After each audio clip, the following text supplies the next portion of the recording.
tratamiento, básicamente la terapia médica óptima y dirigida por las guías, y hablaremos sobre cómo gestionar la terapia médica óptima en los pacientes que se descompensan. Claramente por el tiempo no voy a poder hablar de todo el síndrome, ¿sí? No voy a hablar del manejo de la descompensación aguda, ni tampoco de la mayoría de las terapias adicionales. Sin embargo, las memorias tienen un buen resumen de cada uno de estos componentes. Agradezco al doctor Gándara, cardiólogo del Hospital San Vicente Fundación, que me ayudó con la asesoría y correcciones en las memorias. También a mi coR Juan Nicolás Dalos y al interno David Felipe Rojas, quien está ayudando en la escritura del capítulo. Empezando entonces sobre las generalidades, recordemos que la falla cardíaca es una condición prevalente. Se estima que aproximadamente en personas menores de 55 años puede tener una prevalencia del 1%, alcanzando una prevalencia del 10% en personas mayores de 70 años y una incidencia que puede ir de 5 por 1000 personas años en pacientes adultos, por lo que estamos hablando de que es una enfermedad frecuente, prevalente y que definitivamente nos la vamos a encontrar en nuestra práctica médica, independientemente de la rama en la que nos desempeñemos, también como comorbilidades de nuestros pacientes. En Colombia se estima que su prevalencia es de 2.3% en la población total, es decir, que en los 50 millones de habitantes que somos, habrá más o menos 2 millones, un poco más de personas con falla cardíaca, ¿sí? Y aquí tenemos unas estadísticas del DANE que nos habló sobre todas las muertes registradas entre 1993 y 2017, donde vemos que la media global de mortalidad por enfermedad cardiovascular fue del 30% de todas estas muertes. Y cuando desglosamos esta mortalidad cardiovascular en cada una de las entidades, vemos que la falla cardíaca equivale a un 6.2%. Sin embargo, como podemos ver, la enfermedad isquémica cardíaca es del 47.2%, y que usualmente los pacientes no van a morir inmediatamente en el infarto, sino que morirán de las complicaciones posteriores, entre las cuales está la falla cardíaca, por lo cual esta prevalencia de la mortalidad en general por falla cardíaca pues va a ser mayor. Las principales etiologías que tenemos en nuestro medio es la etiología isquémica, seguida de la etiología hipertensiva y posteriormente la etiología valvular. Sabemos que es muy importante impactar en estas etiologías para poder hacer un adecuado manejo de la falla cardíaca en los pacientes. Con respecto a la definición, entonces definimos la falla cardíaca como un síndrome, y esto tiene que quedar muy claro porque estamos hablando de un conjunto de signos y síntomas que tienen que estar presentes en el paciente, usualmente con hallazgos en el ecocardiograma de cambios estructurales, o también pueden haber cambios que nos sugieran una alteración en la función del músculo cardíaco, lo cual se va a traducir en un aumento en las presiones y llenados y en un gasto cardíaco inadecuado en reposo o durante el esfuerzo. Aquí tenemos la clasificación de la AJA, que bien la conocemos en sus diferentes estadios. El estadio A y el estadio B son estadios pre-falla cardíaca. En el estadio A tenemos pacientes que están en riesgo de tener la enfermedad, pacientes hipertensos, pacientes diabéticos, pacientes con enfermedad coronaria. O sea, son pacientes que todavía no tienen alteración estructural, pero que pueden llegar a tenerla si no impactamos como tal en estos factores de riesgo. En el estadio B tenemos pacientes con pre-falla cardíaca, por decirlo así. ¿Por qué? Porque tenemos alteraciones estructurales, puede haber disminución de la fracción de eyección, puede haber elevación de péptidos natriuréticos, alteraciones en la función diastólica, pero el paciente no tiene síntomas ni signos atribuidos a esto, por lo cual todavía no se constituye el síndrome propiamente dicho de falla cardíaca. Y ya en el estadio C y obviamente en el estadio E, que es falla cardíaca sintomática y avanzada respectivamente, tendremos a los pacientes con insuficiencia cardíaca. Estos son los principales signos y síntomas que ya conocemos, ¿cierto? La disnea, esa disnea en esfuerzo que tiende a progresar hasta el reposo, la disnea paroxística nocturna, la tolerancia inmunitaria al ejercicio, la fatiga en los pacientes, los edemas periféricos, son síntomas que nos pueden decir los pacientes y que son típicos de la enfermedad, contra otros síntomas que son menos típicos como la tos nocturna, la sibilancia, la pérdida del apetito, entre otros síntomas que si bien no son típicos de la enfermedad, se pueden atribuir al síndrome de falla cardíaca en los pacientes que lo presentan. Así tenemos signos que podemos ver en los pacientes de la exploración física como signos que nos hablan de aumento en la presión venosa yugular, también reflujo hepatoyugular, el tercer ruido cardíaco, ritmo de galope en estos pacientes y también un impulso apical desplazado lateralmente cuando tenemos aumento en el tamaño de las cavidades, pues que lo podemos encontrar en el examen físico. Y también signos menos específicos como la pérdida de peso en estos pacientes en falla muy avanzada o el aumento de peso en estadios cuando el paciente está acumulando líquidos, se está volviendo apenas sintomáticos, entre otros que tenemos en las tablas que también está en las memorias. Entonces recordemos que la guía nos propone hacer los siguientes exámenes a todo paciente con falla cardíaca para poder aproximarnos al diagnóstico. Entonces tenemos los péptidos natriuréticos, que ya luego voy a hablar más de ellos. El electrocardiograma de dos derivaciones es fundamental porque es muy raro que encontremos un paciente con insuficiencia cardíaca que tenga un electro completamente normal. Entonces hay que fijarnos si el paciente tiene fibrilación auricular, si tiene cambios que nos hagan pensar en aumento de cavidades como signo de hipertrofia ventricular izquierda, un complejo QRS prolongado, ondas Q que nos hablen de isquemias antiguas. La radiografía torácica es fundamental tanto en el el enfoque agudo como en el enfoque crónico, tanto para el diagnóstico diferencial como para signos que nos sugieran la enfermedad, como cardiomegalia, aumento o hallazgos de congestión, y entre otras, la bioquímica sanguínea usual para poder establecer comorbilidades en los pacientes y también buscar posibles etiologías. Con respecto a los péptidos natriuréticos, son muy importantes debido a que tienen un valor predictivo muy alto cuando tenemos puntos del corte del BNP por debajo de 35 y del NT-proBNP por debajo de 125 para descartar la enfermedad, por lo cual son útiles en el proceso diagnóstico y también son marcadores pronósticos en los pacientes.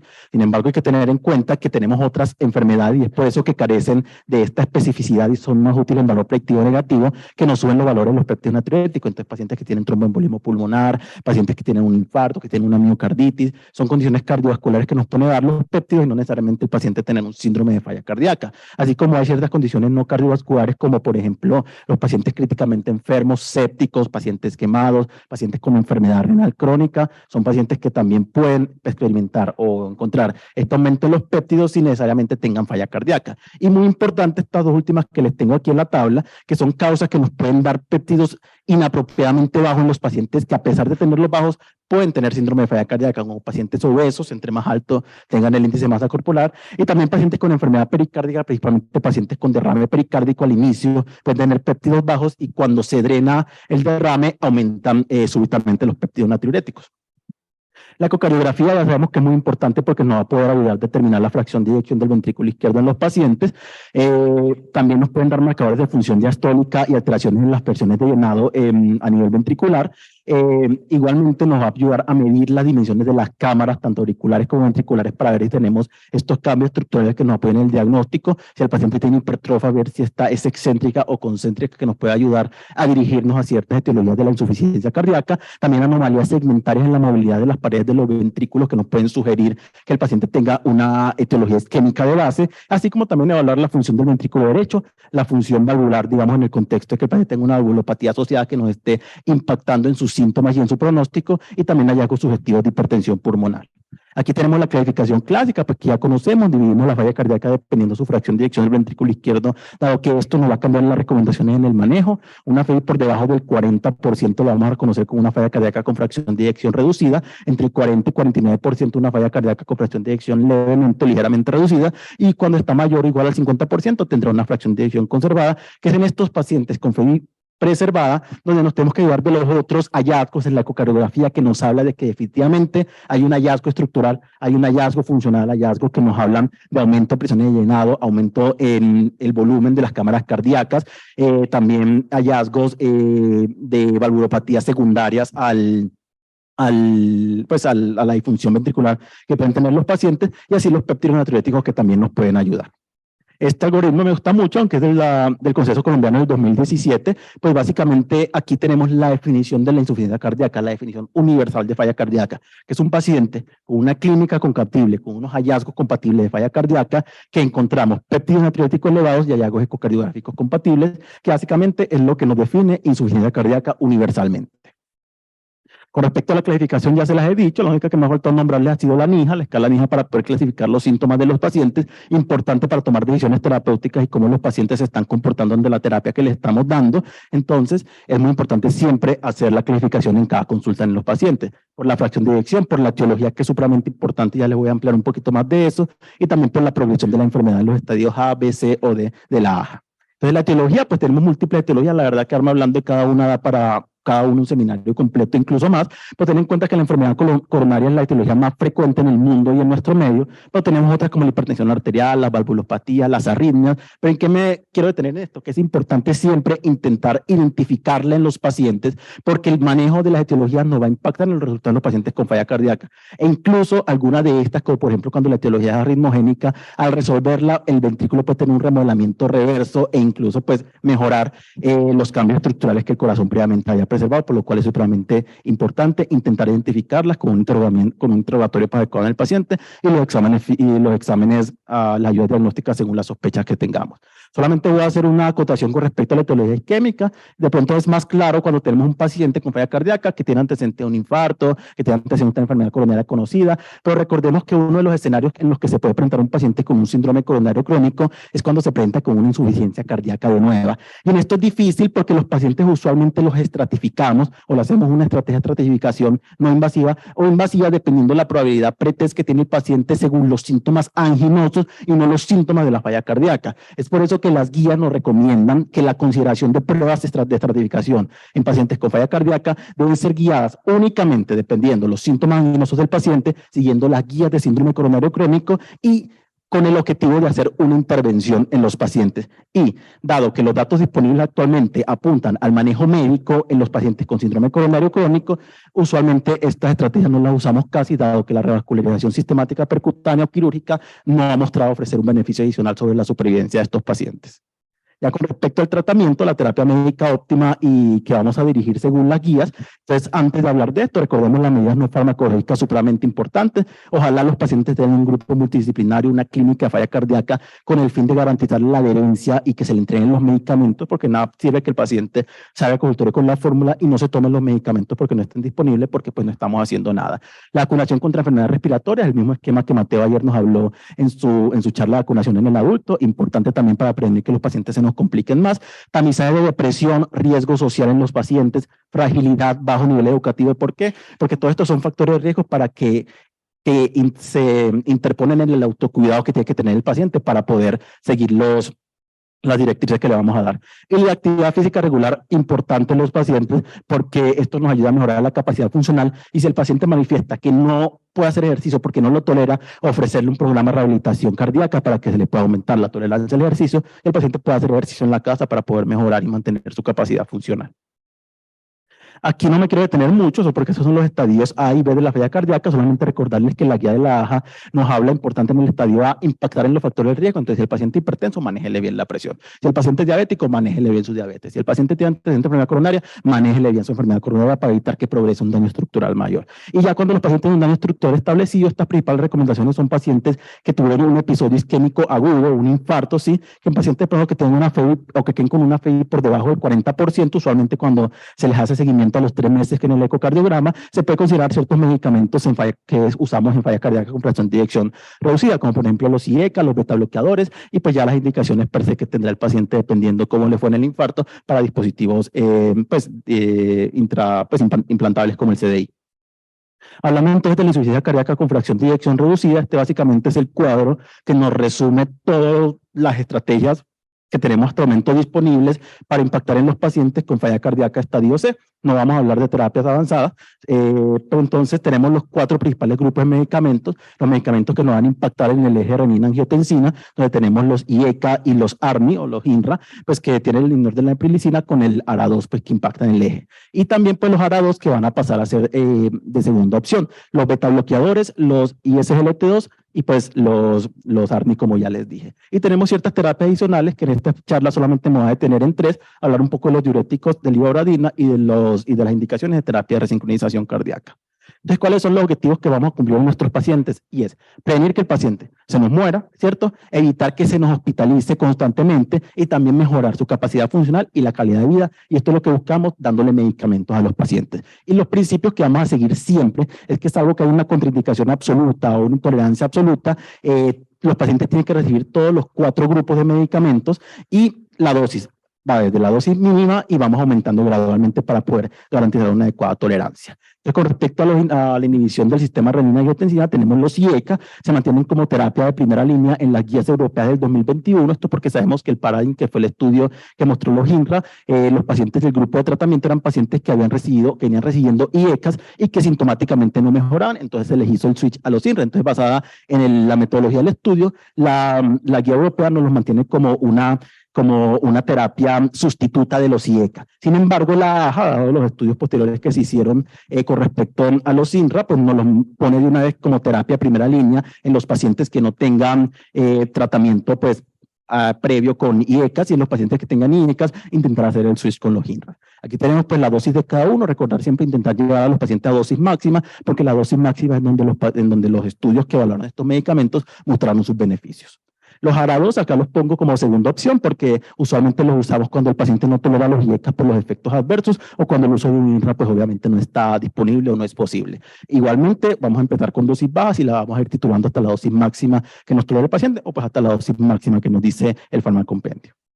Los efectos adversos, siempre y como premisa, descartar otras causas. Lo último que queremos es quitarle un medicamento del grupo principal a los pacientes con falla cardíaca. Entonces, el paciente está con tos o está con hipotensión. Veamos que para aquí hipotensión está recibiendo el paciente que no me impacta en desenlaces cardiovasculares. Quitémoselo antes de quitarle el IECA o antes de quitarle el ARNI. Pero ten en cuenta que los IECA, hasta el 20% de los pacientes pueden desencadenar tos y a veces causa de suspensión de estos medicamentos. Podemos entonces hacer el switch con los INRA o con los ARA2, pues en caso tal de que estos últimos no estén disponibles.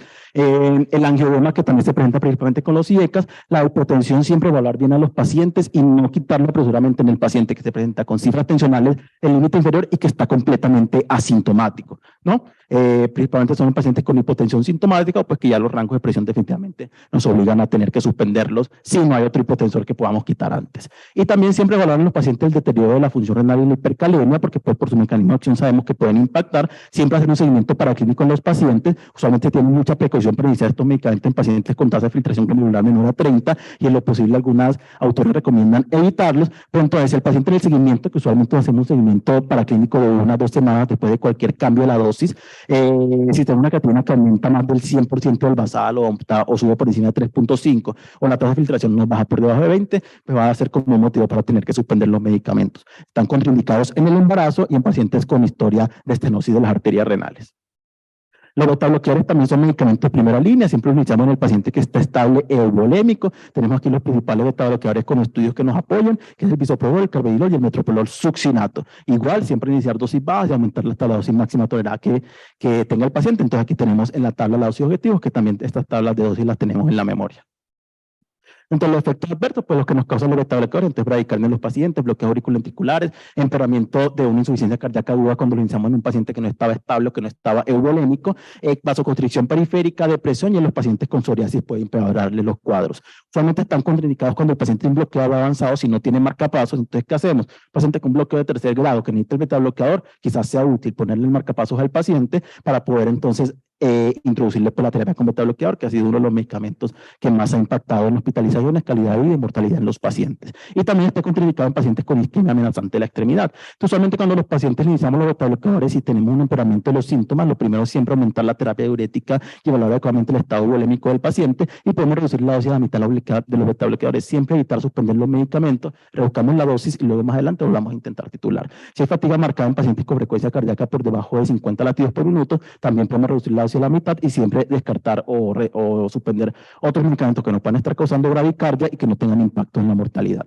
Y también en los pacientes que tienen un deterioro agudo, cuando yo le hice un betabloqueador, descártele a ese paciente que no tenga un bloqueo avanzado, que de pronto esa sea la causa que podamos corregir para poder después iniciarle el betabloqueador.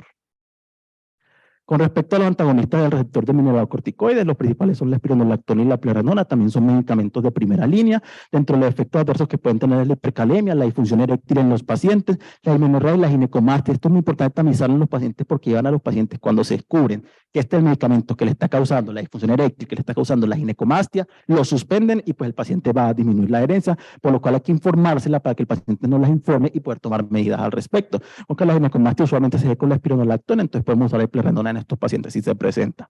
Precaución siempre en los pacientes con tasa de filtración por debajo de 30 y potasio sérico por encima de 5. Control cada 1 a 2 semanas después de cada modificación de la dosis, siempre midiendo la creatinina, el potasio, y cuando la creatinina baje por debajo de 20 o por debajo de 30 y tenga un potasio sérico por encima de 5.5, pues tenemos que bajar la dosis o suspender los medicamentos. Y con respecto a los ISGLT2, sabemos que tenemos la empaglifosina y la apaglifosina. Siempre en los pacientes hay que evaluar la función renal previa y vigilar. Es esperable que los pacientes cuando iniciemos los ISGLT2 tengan un descenso leve de la función renal y eso no nos va a llevar a tener que suspender los medicamentos a los pacientes. Recordemos que la apaglifosina usualmente la usamos en pacientes, o la podemos usar en pacientes con tasas de filtraciones por encima de 25 y la en tasas de filtraciones por encima de 20, y sabemos que la dirección actual es ampliar más la indicación a tasas de filtraciones más bajas por el momento. Sin embargo, en el INVIVA creo que están solamente aprobados, pero cuando tienen tasas de filtración por encima de 30, entonces pues hay que tener como esa consideración en nuestro medio. La dosis inicial y la dosis objetivo es la misma, 10 miligramos para los dos medicamentos. Precaución en pacientes diabéticos tipo 1 por el riesgo de cetoacidosis euglicémica, también con el uso de otros diuréticos, porque lógicamente estos pacientes van a tener un efecto diurético al inhibir el cotransportador sodio-glucosa tipo 2 en el túbulo proximal y que estos pacientes no se nos vayan a deshidratar. También, ojo con otros medicamentos hipoglicemiantes, aunque sabemos que estos medicamentos son muy seguros con respecto al riesgo de hipoglicemia, pero es un efecto teórico que hay que estar vigilando. Y también el riesgo teórico que tienen las infecciones genitourinarias recurrentes antes de llevar a suspender el medicamento a causa de esto, hacerle el enfoque completo al paciente de hito recurrente, que no tenga una malformación en la vía urinaria o algún daño estructural que no esté propiciando la infección y que de pronto podamos corregir y no tener que suspenderle el medicamento. Con respecto a la titulación de los fármacos, este es un modelo que encontré en un estado del arte que nos sugiere y que tiene en cuenta siempre la premisa que nos da la AJA de cambiar los IECAS por los INRA. Sin embargo, hay que tener en cuenta las accesibilidades del paciente y que si el paciente está con su IECA y el paciente está estable y está controlado de sus síntomas, vemos que el estudio Paradigm, que fue el que nos habló de los INRA, solamente los consideró cuando el paciente con IECAS previamente están descompensados de su falla cardíaca. Entonces, precaución ahí, a veces no es necesario quitar los INRAS y el paciente tiene buen acceso a sus IECAS, está controlado de sus síntomas, tiene el resto de la terapia médica óptima, incluso los podríamos continuar. Pero entonces, siguiendo la línea que se sigue actualmente, entonces, en los pacientes estables se pueden suspender en la primera consulta, esperamos que el paciente ya tenga recibiendo, obviamente, el ISGLT2 y el beta bloqueador, si no, iniciamos el ISGLT2 y el beta bloqueador junto con el INRA, y a las 2 semanas podemos titular la dosis, usualmente el ISGLT2 seguimos la misma dosis porque sabemos que no cambia, y ya después introducimos el antagonista al receptor de corticoides, y a las 2 a las 4 semanas seguimos evaluando al paciente para poder titular o ajustar la dosis dependiendo de la evaluación clínica que hagamos. En los pacientes que tienen insuficiencia cardíaca o hacemos el diagnóstico de nodo, podemos iniciar únicamente con 2 medicamentos, que puede ser el INRA y el beta bloqueador, lo iniciamos para sus dosis mínimas, a las 2 a las 4 semanas los titulamos y agregamos los otros 2 medicamentos, que es el ISGLT2 y el antagonista del receptor de corticoides, y cada 2 a 4 semanas pues vamos haciendo la titulación de la dosis hasta llegar a la dosis máxima tolerada del paciente o a la dosis objetivo. Con respecto a los diuréticos, esto metiéndome entonces ya en las terapias adicionales, sabemos que los diuréticos en ambas guías tienen su recomendación 1A para manejo de los síntomas de congestión en los pacientes, incluso hay una revisión sistemática de Cochrane que nos habla que los diuréticos pueden tener cierto impacto en hospitalización y en mortalidad en los pacientes, aunque sabemos que esto es más bien discutido. Sin embargo, es claro que lo utilizamos para el manejo de los síntomas y es indudable que el paciente que necesita un diurético porque está sobrecargado, hay que dárselo. Entonces, recordar que usualmente utilizamos los diuréticos del ASA, se pueden utilizar incluso en combinación con tiazídicos según las últimas recomendaciones actuales, pero tener en cuenta que aunque no potencian el efecto, también nos potencian los efectos adversos en los pacientes, principalmente los trastornos hidroelectrolíticos. Y con respecto al objetivo de la terapia mínima, siempre es mantener el volumen con los pacientes. En el consultorio podemos orientarlos y educarlos para uso de ellos diuréticos ambulatorios cuando se sientan sobrecargados. Sin embargo, esto siempre evaluarlo en el control de los pacientes para que hacer un ajuste a la terapia médica dirigida por las guías.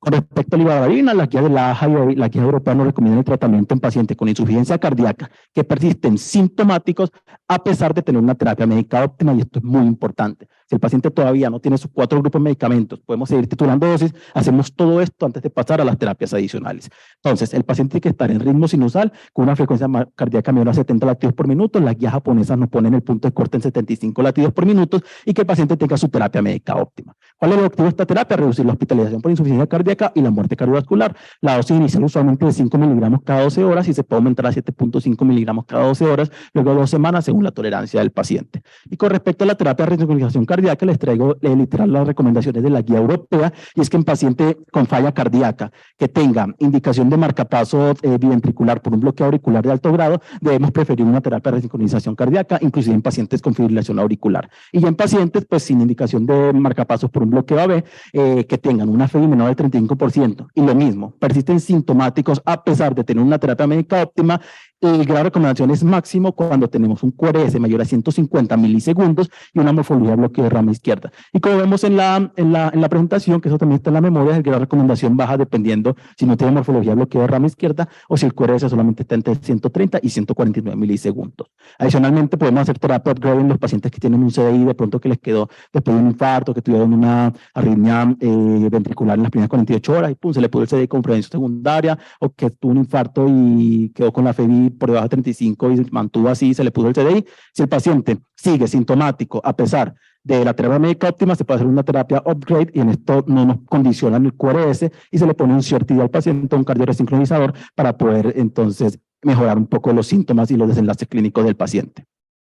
Con respecto a la insuficiencia cardíaca con fracción de eyección levemente reducida y conservada, de esto muy poco les voy a hablar. Básicamente ten en cuenta que los pacientes con fracción de eyección levemente reducida, las recomendaciones se extrapolan de los pacientes con fracción de eyección reducida. Sin embargo, como vemos, el grado de recomendación baja porque vemos que en los estudios pues los pacientes que utilizaban eran pacientes con FEI menores al 40 o FEI menores al 35%. Sin embargo, tener en cuenta las comunidades del paciente. Entonces, el paciente diabético, por ejemplo, entonces en este paciente preferiré manejarle su diabetes con un SGLT2, por ejemplo, obviamente el diurético para cuando el paciente esté congestivo, y si el paciente es hipertenso, entonces preferir un IECA de pronto para el manejo de estos pacientes, y aquí pues tenemos la recomendación de cada uno de los grupos. En la guía de la AJA, dado pues los estudios de EMPA en fracción de eyección preservada, pues nos aumentan la recomendación de los ISGLT2 en pacientes con fracción levemente reducida, por lo que acá es la recomendación 2A. En los pacientes con fracción de eyección conservada, básicamente lo importante es impactar en los factores de riesgo, de manejar las comorbilidades, manejar la hipertensión del paciente, manejar la diabetes del paciente, manejar la enfermedad coronaria del paciente. Si el paciente es diabético, preferir en estos pacientes de pronto un ISGLT2 y obviamente la terapia diurética en los pacientes que estén congestivos, y siempre intentar identificar la causa en estos pacientes en la que podamos impactar. Por ejemplo, el paciente se presenta con una falla cardíaca con fracción de eyección conservada y lo que tiene es una amiloidosis, entonces habrá que tratar la amiloidosis para poder impactar en estos pacientes, dependiendo pues a los criterios que tenga dicha enfermedad. Y la AJA nos recomienda nuevamente los ISGLT2 con grado de evidencia 2A basado en los estudios de DAPA y EMPA con fracción de eyección preservada, y este año tenemos la recomendación de un consenso de expertos publicado recientemente que mujeres, independientemente de su falla cardíaca, de la fracción de eyección que tengan en falla cardíaca con fracción de eyección preservada, deberíamos utilizar los ISGLT2, y también podríamos considerar en estos pacientes el bloqueo pues, del eje con ARNIS o en su defecto con ARA2. Y en hombres, tiende a ser un poco más fuerte la recomendación si tienen una fracción de eyección que está por debajo del 60%. Sin embargo, vemos que el grado de evidencia es muy bajo, es 2B, y tendrá que ser un poquito mejor entre más la FEBI esté cerca del 50%. Y con respecto a un par de cositas en los pacientes que descompensaron, entonces el paciente se descompensó, ya lo manejamos, le vamos a dar de alta, cómo gestionamos la terapia en este paciente que entra. Entonces, si el paciente debutó, no tenía antecedentes y llegó con insuficiencia cardíaca aguda como presentación de la enfermedad, siempre tenemos que intentar iniciar la terapia dirigida por guías de manera intrahospitalaria cuando el estado clínico del paciente lo permita. En caso de que sea un paciente con insuficiencia cardíaca ya conocida, que venía con su terapia médica óptima bien y se descompensó porque se infectó, porque le dio un infarto, lo que sea, entonces intentar siempre continuar los medicamentos siempre y cuando sea posible y no aparezca alguna contraindicación, tener en cuenta que un leve deterioro de la función renal o una hipotensión sintomática en estos pacientes no nos deben llevar a suspender los medicamentos, y si se tuvieron que retirar por algún motivo, por el compromiso clínico del paciente, siempre iniciarlas de manera intrahospitalaria cuando el estado clínico lo permita y la condición del paciente pues nos dé para volver a reintroducirle la terapia. Importante, pues aquí básicamente esto también está en las memorias, cómo podemos manejar estos o titular estos medicamentos en la hospitalización, pero siempre tener en cuenta que una hospitalización por descompensación es un evento centinela y hay que analizar qué descompensó a mi paciente. Nada identifica que lo ha descompensado, entonces me le está progresando la falla. ¿Cómo podemos impactar? ¿Cómo podemos ajustar la terapia médica óptima? ¿Qué podemos titularle o qué medidas adicionales podemos darle? Entonces siempre es importante no sacar al paciente con lo mismo que venía sin impactar pues en sus desenlaces, sino intentar desde la hospitalización, desde este evento centinela de descompensación del paciente con falla cardíaca, modificar la trayectoria de su enfermedad. También evaluar el estado de hierro en los pacientes es muy importante, medir la ferritina, que está cuando está por debajo de 100 o entre 100 y 200 con una saturación de transferrina por debajo del 20%, y en pacientes con FEBI menor al 50% se pueden beneficiar de suplencia de hierro y B con carboximaltosa férrica. Y usualmente estos pacientes cuando le damos de alta debemos hacer un seguimiento de 1 o 2 semanas a ver cómo va el paciente y a poder reajustar la terapia si es necesario. Y eso sería todo lo que les traía para hoy. Muchas gracias.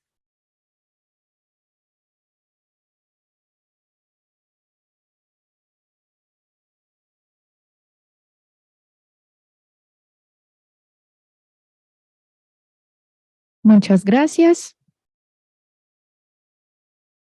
Para finalizar la jornada académica, invitamos al doctor Javier Eduardo Caicedo Espinosa, médico de la Universidad del Valle, residente de tercer año de medicina interna de la Universidad de Antioquia, con el tema cetoacidosis diabética.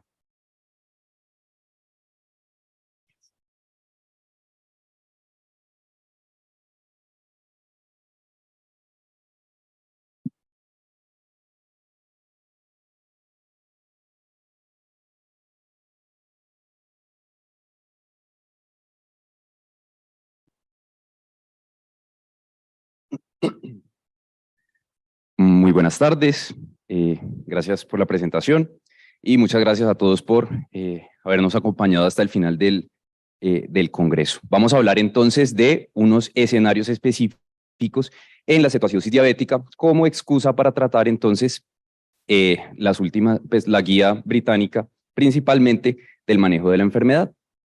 Para empezar, quisiera traerles este caso, una mujer de 26 años, diabética tipo 1, que es adherente a su tratamiento insulínico en casa y viene con 5 días de disuria, poliuria, un dolor en el flanco, mencionando ya algo de somnolencia, emesis a repetición, sensación febril y mucho escalofrío.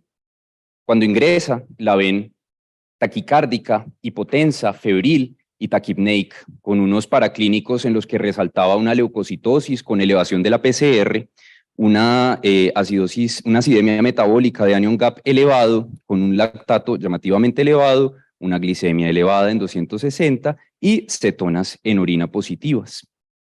Entonces, pues me gustaría que se hagan la pregunta de cuáles serían los diagnósticos de trabajo en esta paciente y cuál sería el manejo inicial a establecer. Bueno, entrando en materia, la cetoacidosis diabética, como su nombre lo dice, es una combinación entre cetosis, acidosis metabólica e hiperglicemia. Vemos aquí cuáles son los puntos de corte para cada uno de estos 3 criterios y importante mencionar que podemos medir tanto acetoacetato como beta hidroxibutirato con algunas recomendaciones que vamos a mencionar más adelante, pero el acetoacetato usualmente es lo que vamos a medir en las tirillas de orina y el beta hidroxibutirato es lo que encontraremos principalmente en sangre. El punto de corte, algunos dirán que es 30 o 40 miligramos por decilitro y si lo vemos en milimoles por litro será 3.8. Entonces, esta es una enfermedad importante. En los ingresos por urgencias, más o menos 61 ingresos de cada 10.000 van a ser por cetoacidosis diabéticas y tienen un pico de incidencia entre los pacientes entre los 24 y los 18 años. De estos ingresos a urgencias, casi que el 25% o un cuarto serán diabéticos tipo 1, el 67% diabéticos tipo 2 y el 7.6% otro tipo de diabetes. Y estos son datos de, digamos que de epidemiología local. ¿Por qué es importante tener en cuenta la enfermedad? Si comparáramos, digamos que los desenlaces del tratamiento en el mundo desarrollado, digámoslo así, contra los datos locales, vemos una diferencia importante, ¿sí? Hay una mortalidad de menos del 1% en estos países, mientras que acá, en un estudio que se realizó en 2 instituciones de alta complejidad de Medellín que prestan probablemente un manejo top tanto en la ciudad como probablemente en todo el país, pues la mortalidad fue mucho mayor. ¿Qué ocurre en la fisiopatología de la enfermedad? A diferencia del estado hiperosmolar hiperglicémico, donde tenemos una insuficiencia parcial o relativa de insulina, en la cetoacidosis diabética lo que tenemos es una deficiencia absoluta. Esto, asociado a una activación de las hormonas contrarreguladoras, lo que nos genera es la activación de, pues, obviamente, procesos como gluconeogénesis y glucogenólisis, que predominan en el hígado, pero que hasta el 20% pueden ocurrir en los riñones. Esto conlleva entonces a una hiperglicemia que nos va a generar finalmente diuresis osmótica, deshidratación y desórdenes hidroelectrolíticos. Adicionalmente, esta alteración en la relación entre la activación de las hormonas contrarreguladoras y la disminución de la insulina nos va a activar una hormona muy importante, una enzima muy importante que es la lipasa sensible a hormonas, que en el tejido adiposo va a generar la liberación de ácidos grasos libres que en el hígado van a convertirse en cetonas y nos van a condicionar a una acidosis. Pero esto no se queda ahí y adicionalmente la hiperglicemia nos lleva también a una activación del macrófago con la liberación de citoquinas como el factor de necrosis tumoral, la interleuquina 6 y la interleuquina 1 beta, que terminan generando una disfunción endotelial. Y todo esto finalmente se traduce en edema cerebral y coma, que es lo que, en caso de que no tratemos a nuestros pacientes, va a conllevarlos a la muerte. Vamos a hablar entonces de algunos factores precipitantes y esto me parece interesante verlo de 2 formas. Uno es, me llega un paciente diabético con alguno de estos factores precipitantes, entonces debo tenerlos en cuenta por el riesgo de que genere una cetoacidosis diabética. Y lo contrario, me llega un paciente que podría tener una cetoacidosis diabética, siempre debo buscar alguno de estos factores precipitantes para que no se me pase algo importante y pueda tratarlo de manera holística. Entonces, lo más frecuente, tanto en la literatura internacional como en los datos locales, es que la causa más frecuente de la cetoacidosis diabética es la suspensión del tratamiento, seguido de algunas infecciones, principalmente tracto urinario, neumonías y tejidos blandos. Pero también hay una proporción importante de pacientes que debutan con su diabetes como una cetoacidosis diabética. Hay otras causas, no por eso quiero decir que sean menos importantes, como por ejemplo el uso de medicamentos como el ISGLT2, ya hablaremos un poco más de esto, los inhibidores del checkpoint, que tuvimos una charla al inicio del Congreso, muy buena por cierto, y bueno, otros factores predisponentes o precipitantes de la cetoacidosis diabética que tal vez no se tienen tan presentes son factores que inducen un estrés metabólico adicional. Infartos agudos de miocardios, ACV o AITs, pancreatitis aguda, consumo de alcohol o trastornos de la conducta alimentaria, que son cosas que se pueden pasar por alto muy fácilmente. ¿Y cómo se va a presentar entonces un paciente con cetoacidosis diabética al servicio de urgencias? Vamos a tener manifestaciones que son secundarias a los desórdenes hidroelectrolíticos, a la deshidratación y a la acidemia. Entre estos, he resaltado aquí en negrita los que son más frecuentes en la cetoacidosis diabética y que se presentan menos en el estado hiperosmolar hiperglicémico. Para llamar la atención, alteración en el estado de conciencia, polidipsia, náuseas, vómito y el aliento a cetonas son muy prevalentes en la cetoacidosis diabética. Dependiente de la acidemia metabólica de estos pacientes, puede que cursen con una respiración de Kussmaul y los desórdenes hidroelectrolíticos nos van a condicionar debilidad generalizada, ileoparalítico, dolor abdominal, entre otras cosas. Para diferenciarlo también es muy interesante ver la instauración. Entonces, la cetoacidosis diabética usualmente se instaura entre horas a días, mientras que el estado hiperosmolar hiperglicémico suele tardarse algunos días y a veces hasta semanas en volverse una clínica más florida. En cuanto a los estudios iniciales, ya nos llegó el paciente, sospechamos la enfermedad, ¿qué le vamos a pedir? Pues evidentemente pediremos lo que necesitamos para diagnosticarlo, los criterios iniciales de glicemia central, gases arteriales y cetonas. Una consideración con las cetonas, entonces, es que deberíamos intentar siempre medir el beta-hidroxibutirato porque es la principal cetona que se produce en el proceso de la cetoacidosis diabética. Y bueno, adicionalmente buscaremos ver cómo está la función renal, evaluar los electrolitos, porque principalmente nos va a servir mucho para tomar decisiones terapéuticas en estos pacientes y podría medirse la osmolaridad, aunque pues probablemente terminemos calculándola con lo que pedimos inicialmente. Siempre recordar, buscar y dirigir los estudios adicionales respecto a los posibles factores predisponentes que estemos sospechando. Y bueno, de los criterios diagnósticos de la cetoacidosis diabética, pues digamos que ya los mencionamos, pero se puede dividir en un grado de gravedad dependiendo de la gravedad de la acidemia metabólica, de los niveles de bicarbonato y de los niveles del anion GAP. Mientras que el estado hiperosmolar hiperglicémico pues va a tener unas glicemias mucho mayores, mayores de 600, con un estado ácido básico que suele estar dentro de rango de normalidad y una osmolaridad efectiva de más de 320 miliosmoles por kilo. Y bueno, continuando con el caso inicial, entonces a la paciente se le hizo un diagnóstico de sepsis urinaria, una probable pielonefritis, se le administró una reanimación hídrica generosa y se instauró un tratamiento antibiótico. Con esto la paciente rápidamente mejoró su estado de conciencia con unos signos vitales que casi que se normalizaron, ya estaba normotensa, no estaba taquicárdica y no estaba taquipnéica, aunque persistía algo febril. Y en los paraclínicos de control de las 6 horas vemos que la acidemia metabólica había resuelto. Llamativamente también había resuelto la hiperlactatemia de la paciente.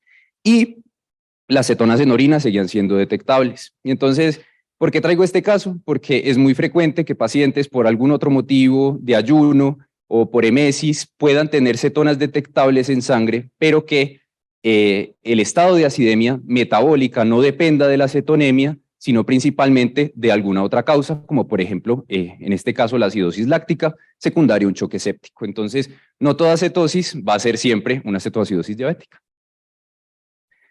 Bueno, siguiendo con otro caso ilustrativo, ¿cierto? Un hombre de 42 años que tiene antecedente únicamente de hipertensión con una pobre adherencia a su tratamiento, refería 3 días de síntomas generales, náuseas, emesis, intolerancia a la vía oral, dolor abdominal, debilidad, y negaba enfáticamente fiebre, escalofríos o algún tipo de foco infeccioso pues, al interrogatorio. Llegó taquicárdico y taquipneico con unos signos de deshidratación y en los paraclínicos de ingreso resaltaba un hemograma normal, una acidemia metabólica con un anion gap elevado, con una función renal relativamente preservada, una CPK normal, el lactato normal, una glicemia también espontánea, podríamos decir que normal, y una cetonas en orina negativa.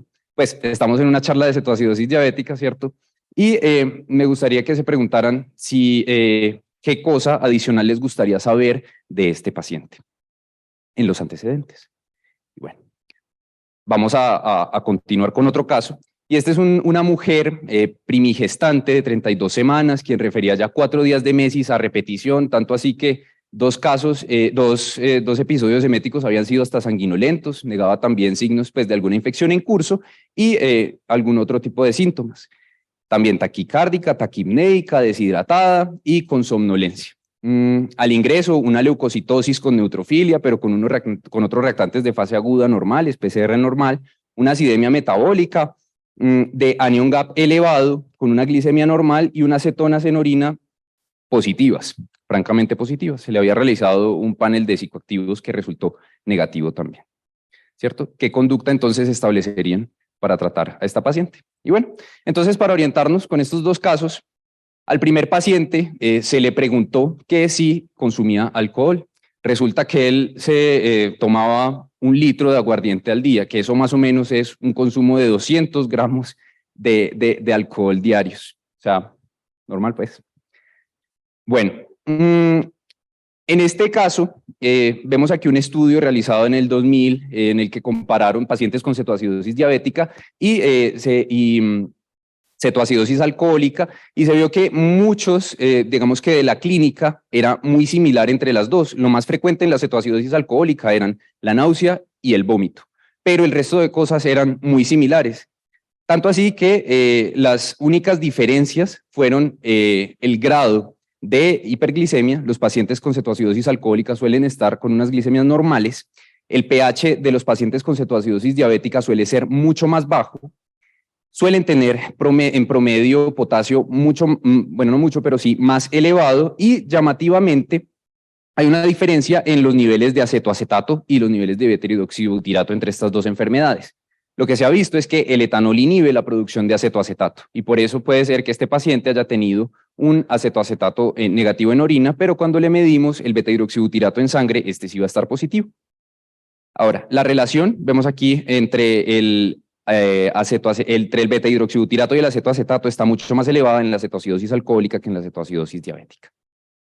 Bueno, y el segundo caso era una cetoacidosis por inanición, ¿cierto? En individuos sanos, usualmente se necesitarían 14 días para que la cetosis sea lo suficientemente significativa como para alterar el nivel ácido-base de los pacientes, ¿cierto? Principalmente porque la compensación renal va a ser suficiente para evitar estas complicaciones. Pero en pacientes enfermos puede que tengan una ingesta disminuida por un periodo prolongado de tiempo o que pase inadvertida. Entonces, por ejemplo, pacientes con ayunos prolongados, por trastornos de conducta alimentaria, en posoperatorios de cirugía bariátrica que estén con pobre tolerancia a la vía oral o cualquier etiología de disfagia, nos pueden generar entonces una cetoacidosis por inanición. Pero también, digamos que causas que tenemos menos presentes, cualquier enfermedad que nos genere alteración en las reservas de glucógeno, como por ejemplo una cirrosis o un paciente con una dieta cetogénica que cada vez es pues como más frecuente, y desórdenes, pues ya cosas más raras como desórdenes de almacenamiento del glucógeno nos podrían generar esta enfermedad. Y pacientes embarazadas, se ha dicho que en el tercer trimestre, por un aumento de la resistencia a la insulina y por un aumento de hormonas contrarreguladoras de origen placentario, podrían tener una especie de proceso de inanición acelerada y tan solo con hasta 12 horas de ayuno puede que terminen en una cetoacidosis por inanición. Y bueno, pasando a la parte del tratamiento, entonces siempre la primera intervención con estos pacientes va a ser la reanimación hídrica. Con esto buscaremos restaurar el volumen circulatorio, vamos a corregir las alteraciones hidroelectrolíticas que pueda tener el paciente y facilitando la diuresis aumentaremos también la eliminación de las cetonas. Se estima que más o menos los pacientes tienen un déficit de 100 cc por kilo de líquidos, ¿cierto? O sea, en un paciente de 70 kilos serán aproximadamente 7 litros. Y las guías nos recomiendan reponer esta volemia de una manera un poco diferente la una de la otra, pero a la final, en resumen, más o menos nos tardaremos unas 12 horas en reponer el déficit total de volumen. Y una pregunta importante es ¿qué líquidos voy a elegir para reponer esta pérdida de volumen? Siempre preferimos cristaloides, ¿cierto? Los coloides se ha visto que tienen unos desenlaces no favorables en estos pacientes y también en otros contextos como la sepsis. Y las guías nos proponen entonces hacer una corrección de los niveles del sodio. La hiperosmolaridad asociada a la hiperglicemia nos genera una subestimación del sodio y lo que hacemos es que por cada 100 miligramos por decilitro de la glicemia del paciente por encima de 100, vamos a añadir 1.6 miliequivalentes de sodio al sodio que le medimos al paciente, ¿cierto?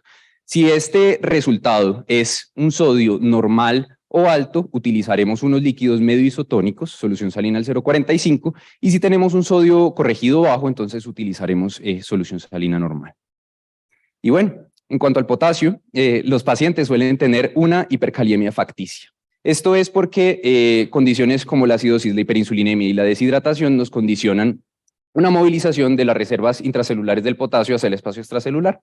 Y el déficit estimado es de aproximadamente 3 a 5 mil equivalentes por kilogramo de peso.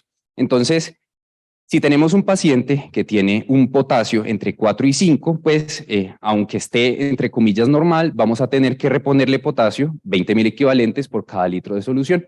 Y si tenemos un potasio, en algún lado encontraremos que si menos de 3 o en otros que menos de 3.3, tendremos que reponer potasio a una velocidad más rápida y evitar el inicio de la insulina hasta que tengamos unos niveles de potasio mayores a 3 o mayores a 3.3. Y en este punto añadiremos entonces una reposición más fuerte de potasio, es decir, de 40 mil equivalentes por cada litro de solución.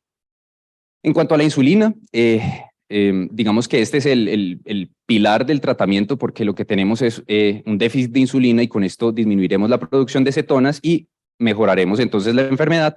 Y tenemos dos aproximaciones. Una es empezar con un bolo de 0.1 unidades por kilo seguido de una infusión de 0.1 unidades por kilo, o la otra opción es, sin una necesidad de un bolo inicial, iniciar simplemente a 0.14 unidades por kilo por hora.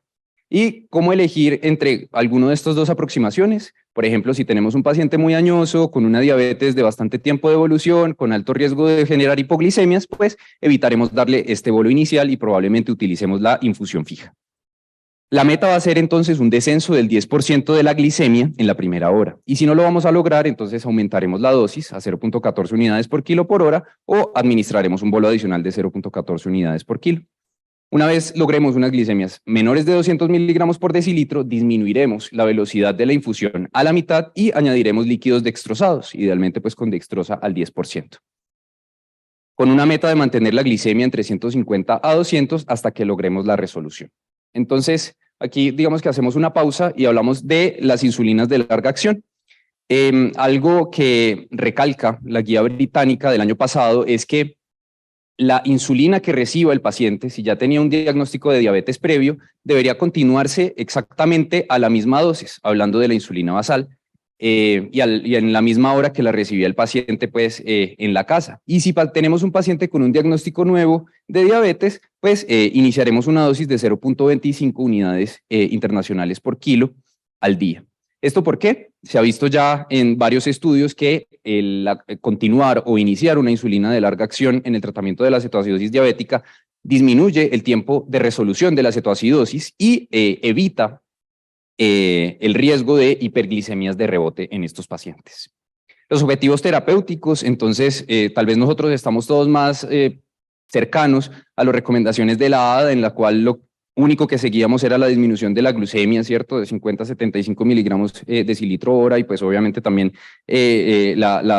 los cambios en el pH. Pero la guía británica nos propone hacer un seguimiento de las cetonas en sangre, ¿cierto? Idealmente deberíamos tener una disminución de 0.5 miliequivalentes por litro por hora y podríamos seguir el bicarbonato buscando un aumento de 3 miliequivalentes por litro por hora, ¿cierto? Esto tiene un pero y es que el bicarbonato no siempre lo vamos a poder seguir porque puede que al administrar soluciones hiperclorémicas el aumento del bicarbonato se va a ver falsamente disminuido, pues porque hacemos acidosis hiperclorémicas asociadas al tratamiento. Entonces, obtendremos unos criterios de resolución cuando tengamos glucemias menores a 200 miligramos por decilitro y uno de bicarbonato más de 15 o un pH más de 7.3 con un anion gap ya normal. Y bueno, entonces, una vez nuestro paciente tolere la vía oral, iniciaremos un esquema subcutáneo. El esquema subcutáneo se podría hacer a las dosis habituales que recibe el paciente o en un paciente que no reciba tratamiento insulínico previo, entonces daremos unas dosis entre 0,5 y 0,8 unidades kilo al día, dividiéndola como ya sabemos, la mitad del basal, la mitad de las prandiales y las prandiales la dividiremos en 3 dosis. Importante intentar hacer este switch entre la infusión y el tratamiento subcutáneo concomitante con una comida y que cuando hagamos el cambio continuemos la infusión por al menos 2 horas después de la administración de la insulina subcutánea para evitar hiperglicemias de rebote. En cuanto al bicarbonato, hemos visto que no se tiene beneficio en reponer bicarbonato a pacientes que tengan un pH de mayor o igual a 6.9 y esto se ha asociado, el uso del bicarbonato se ha asociado a que el aumento del pH va a generar una retroalimentación negativa en la generación de ácidos grasos libres y la generación de cetonas, lo que en últimas va a retardar la resolución de la enfermedad. Y adicionalmente, si utilizamos bicarbonato y aumentamos el pH sérico, esto va a alterar el driving respiratorio impulsado por la acidemia y va a aumentar los niveles de CO2 en el sistema nervioso central y esto va a empeorar entonces, por ejemplo, el estado neurológico de los pacientes.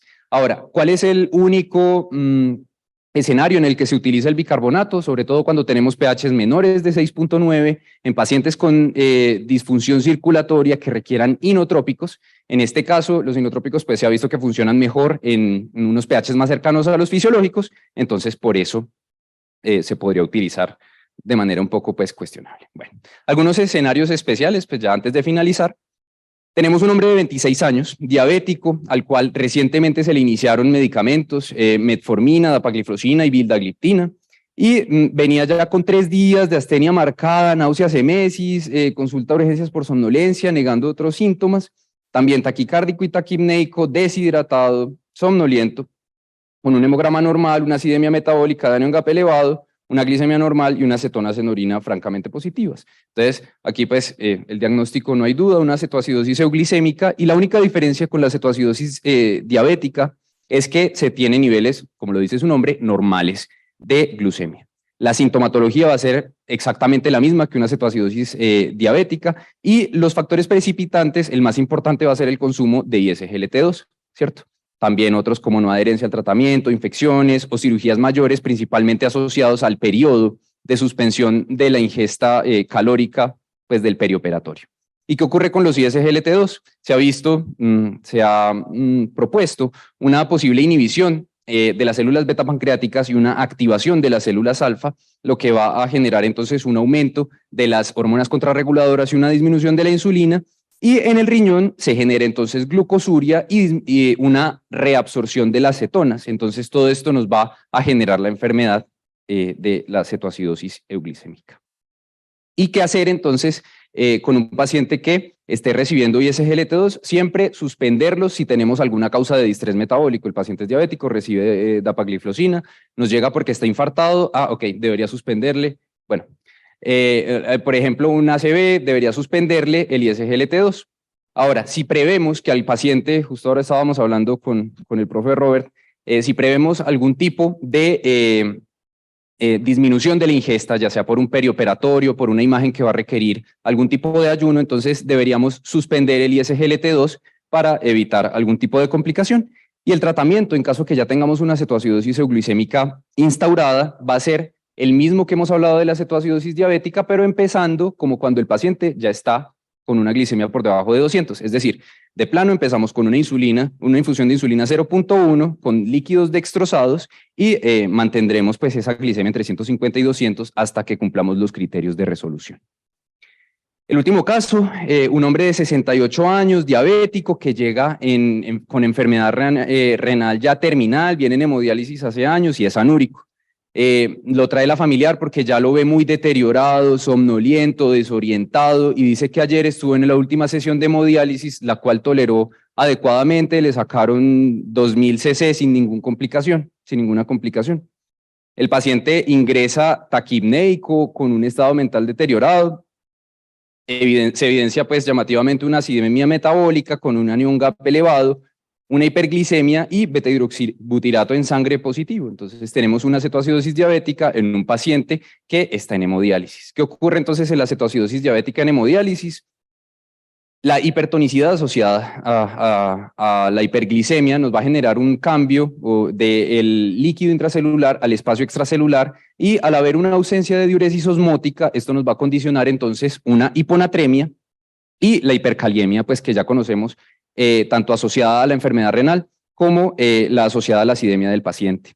En estos casos, como el paciente no va a estar deshidratado, la piedra angular del tratamiento no va a ser pues inicialmente la rehidratación, sino el uso de la insulina, y la iniciaremos a la misma dosis que hemos mencionado previamente. Disminuiremos la velocidad si logramos glicemias por debajo de 250 miligramos por decilitro, y siempre tener en cuenta que los pacientes pueden tener algo, aunque mucho menos frecuente, algo de déficit de volumen, y si necesitamos reponerlo, entonces lo haremos con bolos muy pequeños y vigilando de cerca la volemia para evitar que el paciente nos haga algún tipo de sobrecarga. Entonces, ya para la casa, recordar que no toda cetosis es cetoacidosis. Siempre la hidratación, en la mayoría de los casos, va a ser el primer paso para el manejo. Recordar utilizar la insulina basal a la dosis que recibió el paciente en la casa o iniciarla a las dosis que mencionamos previamente. Suspender los inhibidores del SGLT2 en situaciones de estrés metabólico o de ayuno prolongado. Sospechar, bueno, esto fue un dato que no les mencioné, pero siempre algo para llevarse a la casa es que muchas veces los pacientes con diabetes mellitus les inician ISGLT2 pensando que tienen una diabetes tipo 2 y después hacen una cetoacidosis euglicémica. Es frecuente que sean pacientes que en realidad tienen una diabetes mellitus de origen autoinmune o diabetes mellitus tipo 1, que se nos haya pasado pues el diagnóstico, y entonces pues deberemos siempre revalorar esta posibilidad. Y en el paciente en hemodiálisis, la piedra angular del tratamiento será la insulina, y con mucho cuidado si necesitamos la reposición de volumen. Muchas gracias.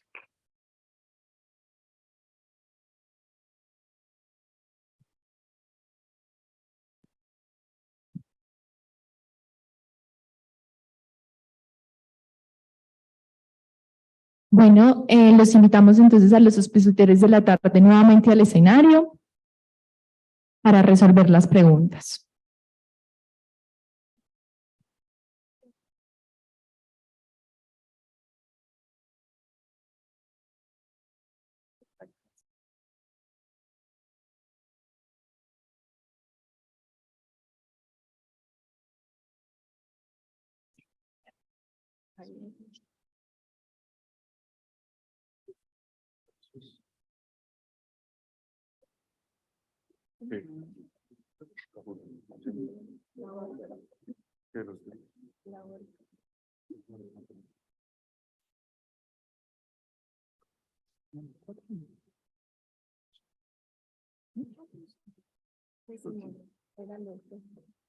Pues sí.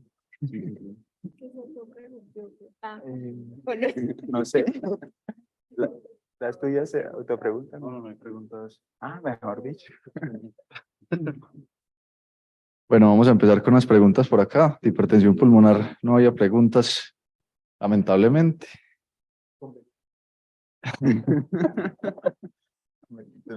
Bueno. Vamos a empezar con la doctora Tania. En un paciente con enfermedad renal crónica que llega con anemia moderada o grave, ¿la hemoglobina glicada sí es confiable para ver si el paciente tiene la diabetes controlada? Y si no, qué pena que se me pasó. La hemoglobina glicada sí es confiable para ver si el paciente tiene la diabetes controlada, y si no, ¿cómo se sabe si está controlado? Bueno, entonces la hemoglobina glicada no es confiable cuando hay anemia, y más si es moderada grave, incluso en la transfusión tampoco, porque el glóbulo rojo, la vida media disminuye, entonces no es confiable.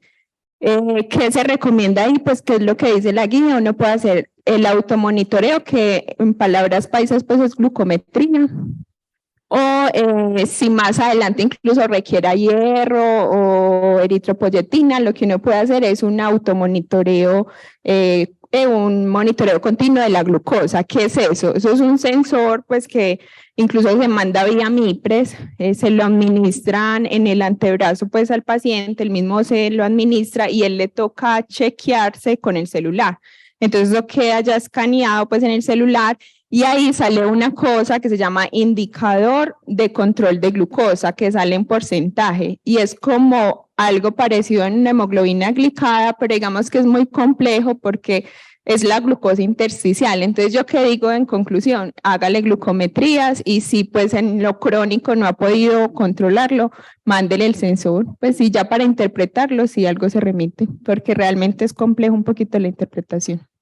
Y otra pregunta es, quería preguntarle qué opina del manejo con linagliptina en pacientes con enfermedad renal crónica y diabetes. Gracias.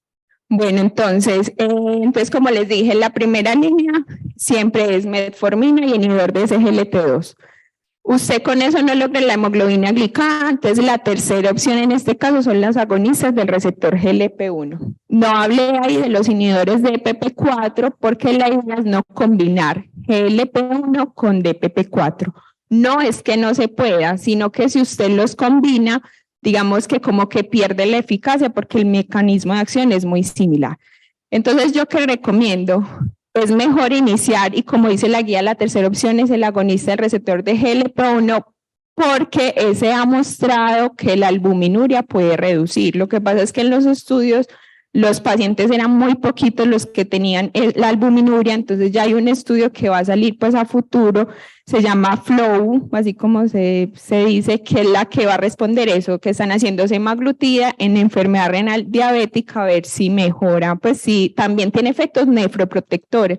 Entonces yo preferiría empezar con algo que probablemente tenga efectos nefroprotectores como el agonista de GLP-1 a iniciar un inhibidor de DPP-4, es más como por eso. Muy bien. Y la última de este tema es, ¿cómo se caracteriza la disminución de la tasa de filtración glomerular por la edad? Bueno, entonces con respecto a la edad, a partir más o menos de los 30, 40 años, pues disminuye la tasa de filtración glomerular. Se dice que aproximadamente un mililitro por minuto por año. Pero digamos que la definición inicial que les mostré de enfermedad renal crónica no tienen en cuenta esa consideración. ¿Por qué? Primero porque anteriormente no había personas de tanta edad, pues uno no veía tanta gente, 90 años, de casi 100 años como ahora, entonces digamos que hay como esa deficiencia. Y ahora entonces lo que uno puede hacer, hay una fórmula que se llama de Keller, que es más o menos, se puede aplicar a la gente entre 65, 70 años, que es 130 menos la edad. Pero usted también se tiene que llenar de motivos, es decir, usted le llega a alguien de 90 años con una tasa de 40, supongamos, usted la resta y digamos que no le da para que esa sea normal pues su tasa, pero aparte de eso le hace un neuroanálisis y tiene proteinuria, pues tiene como otras cositas, tiene riñones pues pequeños, tiene como otras cositas, usted sospecha que sí puede ser una enfermedad renal crónica, pero si todo lo otro está normal y solo la tasa así y al restarle eso le da eso, pues usted dice, es algo fisiológico. Entonces, como lo que debería uno hacer más o menos a los 65, 70, aplicar esa fórmula, se llama así, fórmula de Keller. Claro, hay muchas otras, hay unas más largas que uno busca en internet. Muy bien. Bueno, para el doctor Oscar, del tema de las guías de neumonía, por aquí hay una pregunta que dice que a qué grupos de antibióticos se refieren en el factor de riesgo de uso de antibiótico terapia reciente en NAC. Bueno, esa es una muy buena pregunta. La idea de ese punto es que depende si es para estafilococo meticino resistente o si es para pseudomonas. Para estafilococo meticino resistente, donde hay mayor evidencia, es que hayan usado beta-lactámicos o fluoroquinolonas. Pero para pseudomonas, en teoría, algunos de los estudios han mostrado que incluso con cualquier clase de antibióticos ya se aumenta el riesgo para pseudomonas. Pero para estafilococcus, básicamente más, que hayan usado beta-lactámicos o que hayan usado fluoroquinolonas. Pero cuando uno revisa de dónde sacaron lo de las pseudomonas, incluso el hecho de que un paciente haya recibido cualquier clase de antibiótico Obviamente no por un día, pero probablemente en un tratamiento significativo, 3 días, que es como la mínima para, digamos, una infección urinaria o una infección hospitalaria. Lo que mayor tiene evidencia es antibiótico parenteral, pero para pseudomonas, incluso cualquier grupo de antibióticos que haya recibido aumenta el riesgo en ese caso. Y para sangre, sí, solo esos 2. Listo. Y otra pregunta por acá es, si tengo un paciente con ampicilina sulbactam intrahospitalario y decido desmontar a vía oral, al alta se va con amoxiclavulanato o amoxicilina sin inhibidor de beta-lactamasa, ¿y qué indicaciones hay para iniciar el amoxiclavulanato en el paciente al que daré manejo ambulatorio? Bueno, ese es un punto importante que la guía no toca tan claramente, sino que dice, sí, usted puede hacer switch y eso, pero no con una recomendación específica.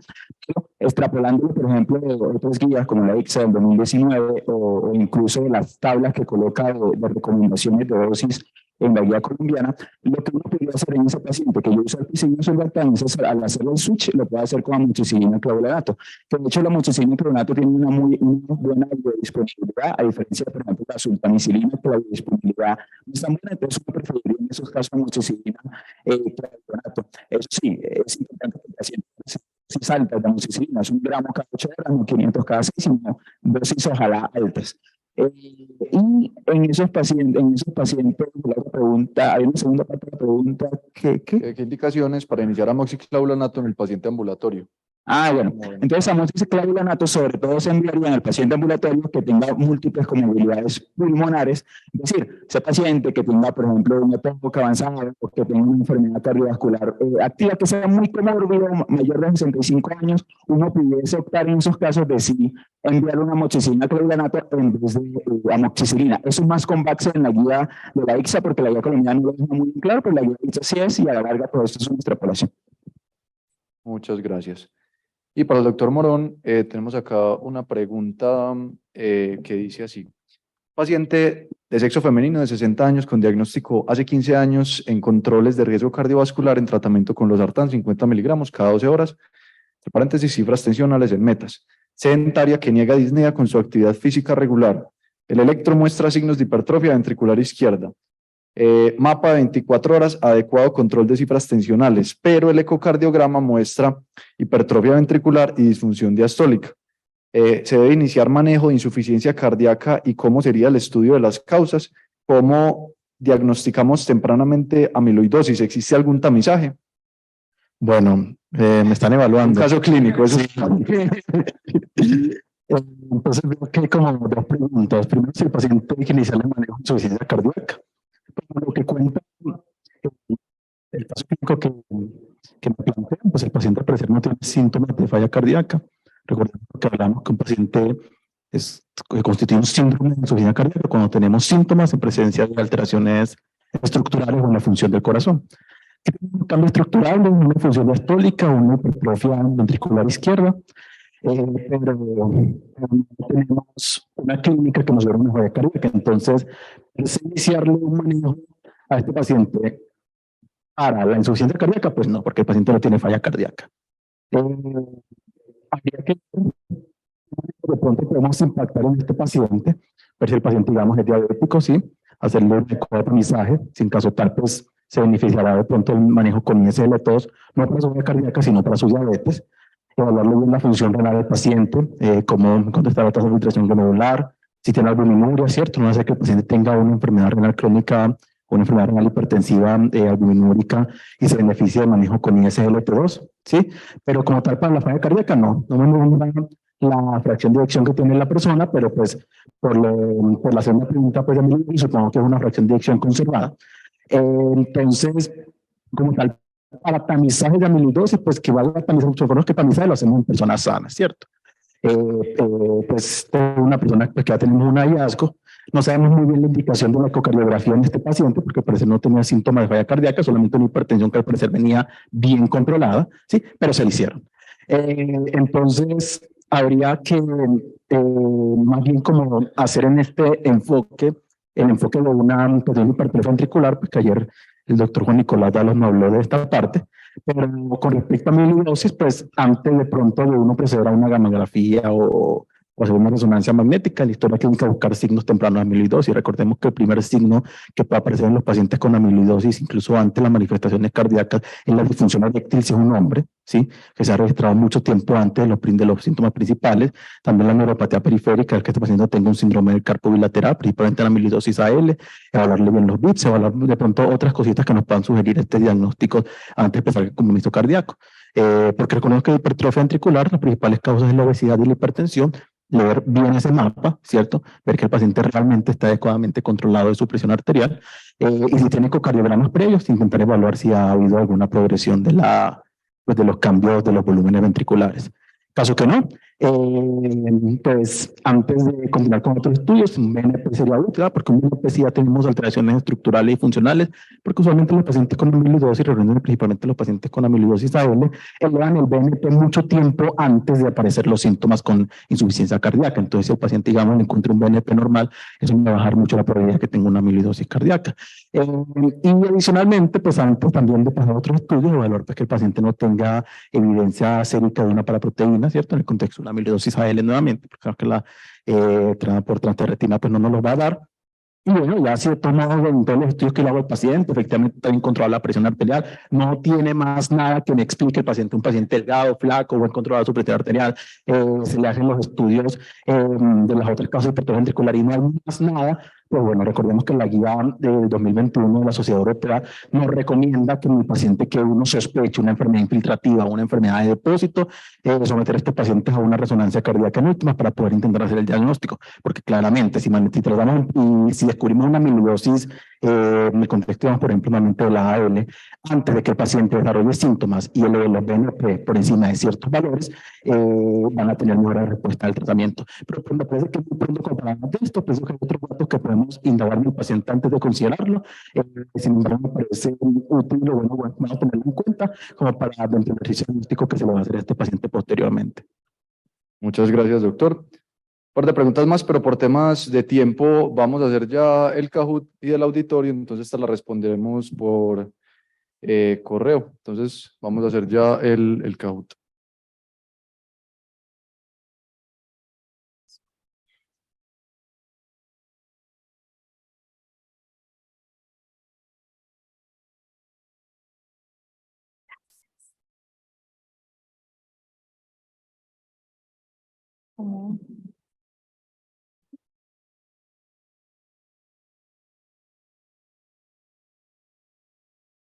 Ya pueden unirse. Vamos a dar 2 minutos para que se conecten.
Bueno, vamos a empezar. Esta es la última parte de la trivia de guías. El primer caso es una mujer de 56 años con antecedente de SEA de mama en quimio, radio y con mastectomía, extabaquista con un IPA de 10 y consulta por disnea de esfuerzo rápidamente progresiva. Hace 3 meses podía correr, frecuencia respiratoria de 24, frecuencia cardíaca de 100, una presión normal, una saturación 93%, pero con oxígeno suplementario, está taquicárdica, un S2 acentuado con ingurgitación yugular, sin agregados, con edemas periféricos. Tiene un hemograma normal, una LDH elevada, un BNP elevado, la troponina negativa, ANA negativos, factor reumatoideo negativo, serologías infecciosas negativas. El TAC un angiotac sin signos de embolia pulmonar, un parénquima normal, un derrame pleural bilateral leve, y en la ECO-TT le dicen que tiene una FEBI normal, insuficiencia tricuspidia grave y una velocidad de regurgitación de 3.6. ¿Con qué prueba diagnóstica continuaría el enfoque de este paciente? Cateterismo derecho, gammagrafía, ventilación, perfusión, no requiere más estudios, es una hipertensión pulmonar de tipo 3, o no requiere más estudios, es una hipertensión pulmonar de tipo 2.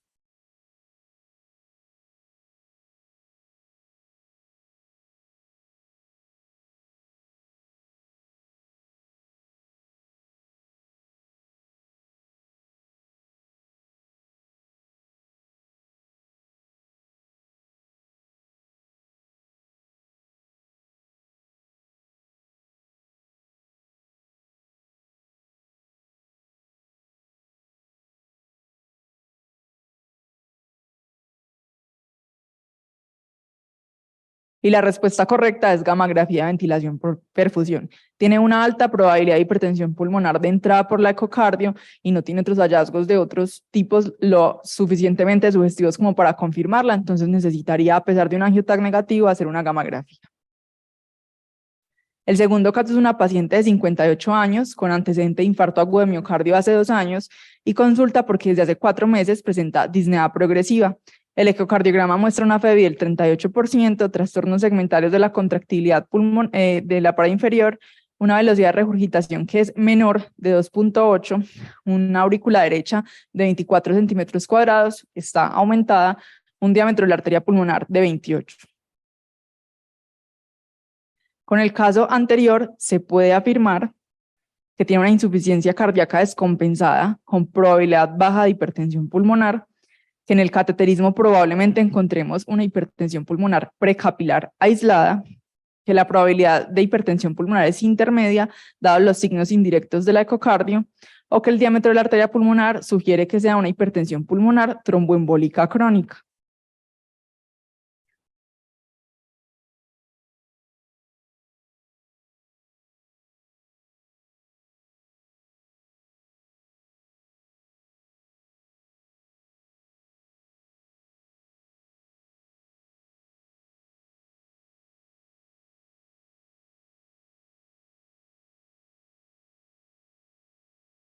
Entonces la respuesta es que tiene una probabilidad intermedia de hipertensión pulmonar. Como les mostraron, hay varios signos indirectos de hipertensión pulmonar en el eco, a pesar de que no tenga una velocidad de regurgitación alta, puede considerarse de probabilidad intermedia. Y digamos que las otras, por ejemplo, en el cateterismo probablemente haya algo componente poscapilar porque tenía la FEBI disminuida. Tercer caso, un hombre de 35 años, es diabético tipo 1, estuvo de paseo con unos amigos el fin de semana y desde hoy ha comenzado con múltiples episodios eméticos y mal estado general. Ingresó estuporoso, desorientado, con las mucosas secas. Normalmente utiliza insulina Lispro 15-15-15, insulina de Gludec 40 y llega con neutrofilia y leucocitosis con una glucosa en 580, un BUN en 42, una creatinina en 1.41, potasio en 4.7, un sodio en 124, un lactato en 6.3 y en los gases tiene una acidosis grave con un bicarbonato de 1.8 y un beta-hidroxibutirato que está en 5, que para algunos es 3 el límite y para otros 3.8 está elevado. Posterior a la reanimación hídrica inicial con cristaloides, calculamos el sodio corregido. ¿Cómo continuarían los líquidos? Con solución salina normal más 20 miliequivalentes por litro de potasio, con solución salina normal o 40 miliequivalentes por litro de potasio, con solución salina medio isotónica más 20 o medio isotónica con 40 de potasio.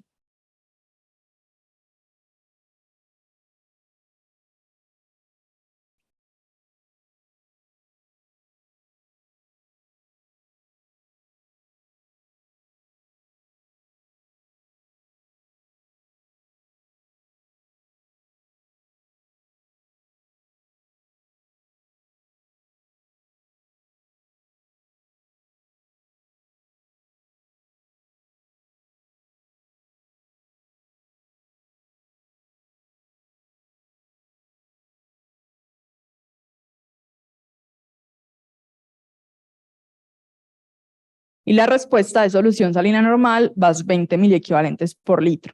El sodio corregido igual le da bajo, entonces requeriría una solución salina normal. Mujer de 70 años con diabetes tipo 2, obesidad e hipertensión. Asiste a cita de riesgo cardiovascular en donde se encuentra una presión de 140/80 y compara clínicos con la relación albuminuria-creatinuria de 40 miligramos por gramo. La previa era de 60. Tiene una creatinina en 2.5 que le da una tasa de filtración de 19. El valor previo era 1.8 para una tasa de 28 y tiene una glicada en 8.5. Está en tratamiento con losartán, empagliflozina, metformina, atorvastatina y ASA. Con respecto al tratamiento farmacológico, ¿cuál medicamento se debe suspender? Empagliflozina, metformina, losartán o atorvastatina.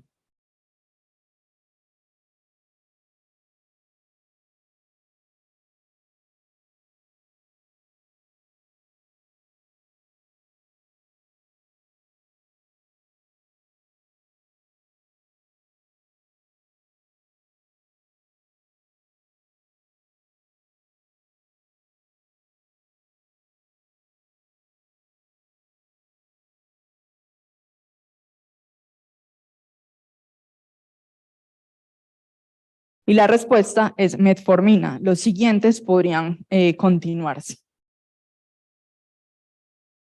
Paciente de 55 años, antecedente de urolitiasis, hipertenso, diabético tipo 2, no usuario de insulina, es remitida a la consulta de nefrología por su médico general por una baja tasa de filtración. No tenía controles previos.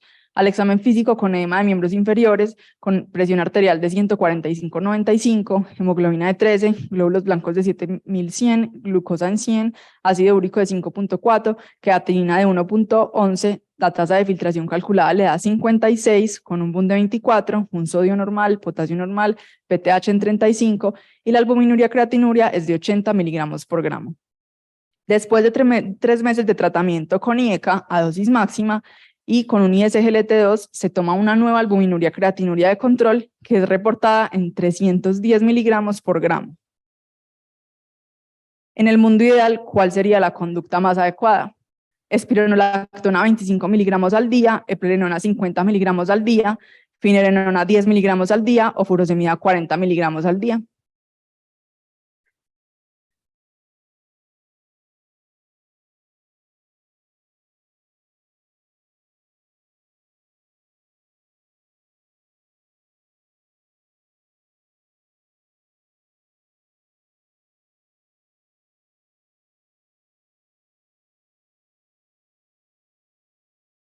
En este caso sería la finerenona, ya nos dijeron que aún no está disponible, pero próximamente probablemente lo esté. Hombre de 83 años, es dependiente para sus actividades, tiene antecedente de ácido isquémico en el 2020, una FA y Alzheimer, es remitido por disnea de 48 horas de evolución, ingresó a febril con una presión normal, un poco taquipneico, con la saturación de 97% con oxígeno suplementario al 28, mínima disnea, pero crépitos derechos con roncos aislados. El examen neurológico es normal. Tiene en los paraclínicos una PCR en 18, una hemoglobina en 12, unos leucocitos en 11.200, con neutrófilos de 9.800, unas plaquetas en 128.000, pH normal, lactato normal, una PAFI de 260 y en la radiografía de tórax tiene opacidades basales derechas. Según la gravedad de la neumonía, ¿cuál es el tratamiento antibiótico más adecuado para el cuadro actual del paciente? Ampicilva con claritromicina, ampicilva, amoxicilina o ceftriaxona.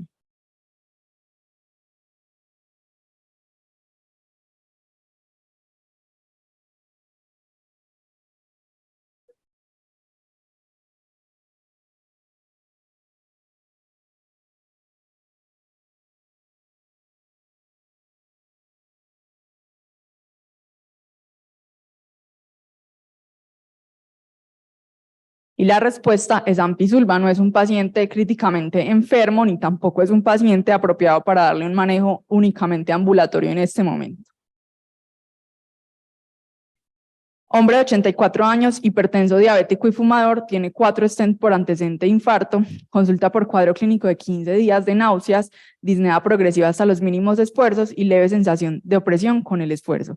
Ingresó con taquipnea, ingurgitación yugular, los ruidos cardíacos arrítmicos a 60 latidos por minuto, sin soplos, con crépitos, con edema grado 1, el electrocardiograma con una FA y con un hemibloqueo anterior superior izquierdo, con paraclínicos, digamos, dentro de los límites normales, la radiografía de tórax con cardiomegalia sin otros hallazgos. ¿Cuál sería el fenotipo que describe el cuadro actual del paciente? Edema pulmonar agudo, disfunción del ventrículo derecho, choque cardiogénico o insuficiencia cardíaca agudamente descompensada.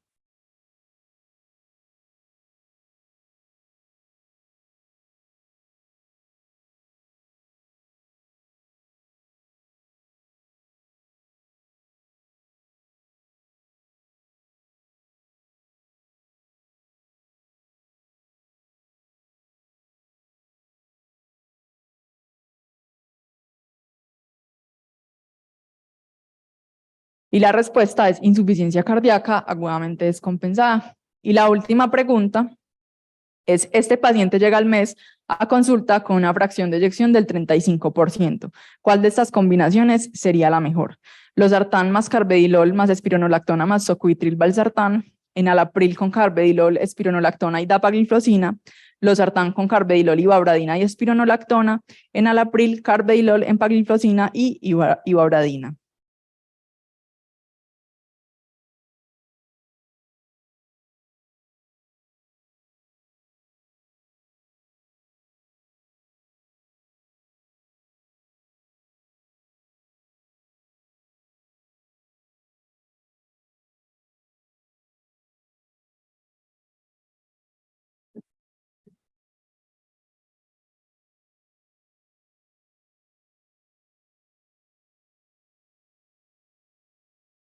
Y la respuesta es la terapia médica óptima, que debe contar con un IECARA o ARNI, pero es solo uno, no se pueden usar juntos, más un beta bloqueador que sería el carvedilol, más el antagonista del receptor de mineralocorticoide que es la espironolactona y el ISGLT4 que sería la dapagliflozina.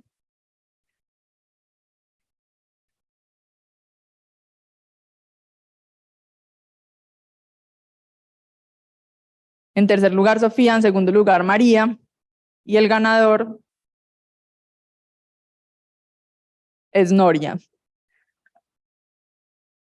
Por favor, envía el pantallazo para que le den el premio.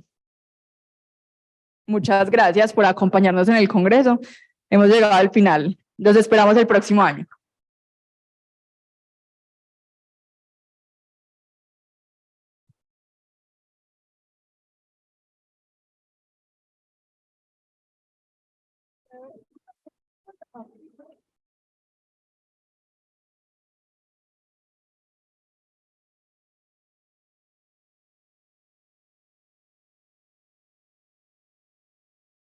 Recording stopped.